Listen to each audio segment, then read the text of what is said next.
మమ్ము బ్రోవ ప్రేమానంత కుమ్మారించ వేడినాము మిమ్ము దీక్షతో. మూడవ స్థలము యేసు ప్రభు మొదటిసారి శిలువ కింద బోర్లపడుట. యేసుక్రీస్తువా మేము ఆరాధించి మీకు స్తోత్రం చేయుచున్నాము. ఏలైనా మీ తిరుస్లేవ చేత లోకమును రక్షించితిరే.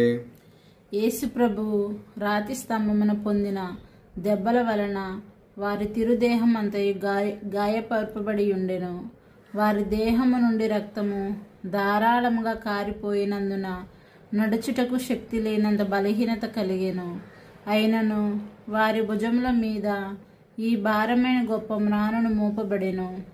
రానువ వారు వారిని కొట్టినందున ఇట్లు పలుమార్లు నేలపై పడిరని ధ్యానించుదుముగాక. నా రక్షకుడైన యేసువా, దేవుడు వారికి ఇంత బాధ పెట్టినది శిలువ భారము కాదు, నా పాపముల భారమే.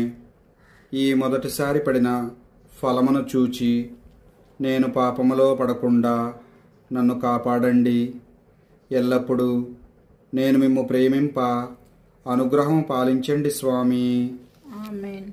పరలోకమందుండు మా యొక్క తండ్రి, మీ నామము పూజింపబడును గాక, మీ రాజ్యము వచ్చును గాక, మీ చిత్తము పరలోకమందు నెరవేరినట్లు భూలోకమందు నెరవేరును గాక. నానాటికి మాకు కావలసిన మా అన్నము మాకు నీటికివ్వండి. మా యొద్ద అప్పుబడిన వారిని మేము మన్నించినట్లు మా అప్పులను మీరు మన్నించండి. మమ్ము శోధనయందు ప్రవేశింపనివ్వక కీడులో నుండి మమ్ము రక్షించండి. ఆమేన్. దేవర ప్రసాదం చేత నిండు మరియమ్మ వందనము. ఏలిన వారు మీతో ఉన్నారు, స్త్రీలలో ఆశీర్వదింపబడిన వారు మీరే. మీ గర్భఫలముకు జేసు ఆశీర్వదింపబడిన వారొగనే. పరిశుద్ధ మరియమ్మ సర్వేశ్వరుని యొక్క మాత, పాపాత్ములమై ఉండెడు మా కొరకు ఇప్పుడును మా మరణ సమయమందును ప్రార్థించండి. ఆమేన్. పితా పుత్ర పవిత్రాత్మకు మహిమ కలుగును గాక. ఆదిలో కలిగినట్లు ఇప్పుడును ఎల్లప్పుడును సదాకాలం మీకు స్తోత్రం కలుగును గాక. నా మీద దయగా ఉండండి స్వామి. మా మీద దయగా ఉండండి స్వామి. విశ్వాసుల యొక్క ఆత్మ సర్వేశ్వరుని కృపచేత సమాధానమందు విశ్రమింతురుగాక.